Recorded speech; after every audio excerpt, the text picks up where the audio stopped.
Good morning guys. আজ সকাল সকাল চলে আসলাম আমি জিমেতে।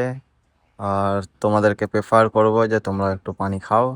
তো দেখতে পাচ্ছ অনেকজনই সকাল সকাল জিমে চলে আসছে, যেটা আমি ফার্স্ট করি। সব থেকে ফার্স্ট আমার ওয়েট চেক অ্যান্ড টিচিং, যাতে বডিটা আনলক হয়। কারণ টিচিং করাটা সব থেকে জরুরি, নাহলে বডির মধ্যে ইনজুরি হতে পারে। তো আমার বন্ধু, এটা আমার পার্টনার আছে, এ আজকে ব্যাক মারছে, আমার আসার আগেও চলে এসেছিলো।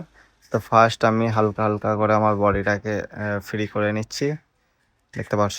আর কিরণ এসেছিলো, কিরণ আজকে শোল্ডার করবে। তো আমি এবার ল্যাট পুল ডাউন করছি। ল্যাট পুল ডাউন হালকা ওয়েট থেকে আমি করছি, কেন আমার অনেক দিনটাই হয়ে গেছে জিম ছাড়া হয়ে গেছে। তো ফার্স্ট আমি কম কম ওয়েটেই করব। Next dumbbell bend over. তো এটা আমি 3টে সেট লাগাবো। এটা আমার ফ্রেন্ড ব্যাক শো করছে, দেখো ব্যাকটা কত খতরনাক লাগছে ওর। এখন আমি সিট লো র কেবিল লাগাচ্ছি। এটা 3টে সেট থাকবে আমার, 3টে সেট 10 থেকে 12টা করে রেপিটেশন থাকবে। তোমরা যদি জিম জয়েন করে থাকো 3টে করেই সেট করো, আর যদি নতুন হয়ে থাকো দুটোও করতে পারো। 10 থেকে 12টা রেপিটেশন রাখবে, এর মধ্যে রাখলে রেজাল্টটা ভালো পাওয়া যাবে। কিরণ এখন ওকে একটু কার্ডিও করতে বলেছি, কারণ ওর বডি ফাটটা একটু বেশিই আছে। তো কার্ডিও করবে। আমার তো ওয়ার্কআউট এখন কমপ্লিট হয়ে গেছে, ও কার্ডিও করে চলে যাবে।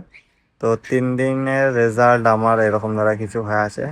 বডি ফুল পেন এখন হয়ে আছে, মানে কি বলবো, অবস্থা খুবই খারাপ। তো তোমাদের সঙ্গে দেখা হবে নেক্সট ভিডিওয়। চ্যানেলটা ফলো করে রাখতে পারো, দেখা হবে।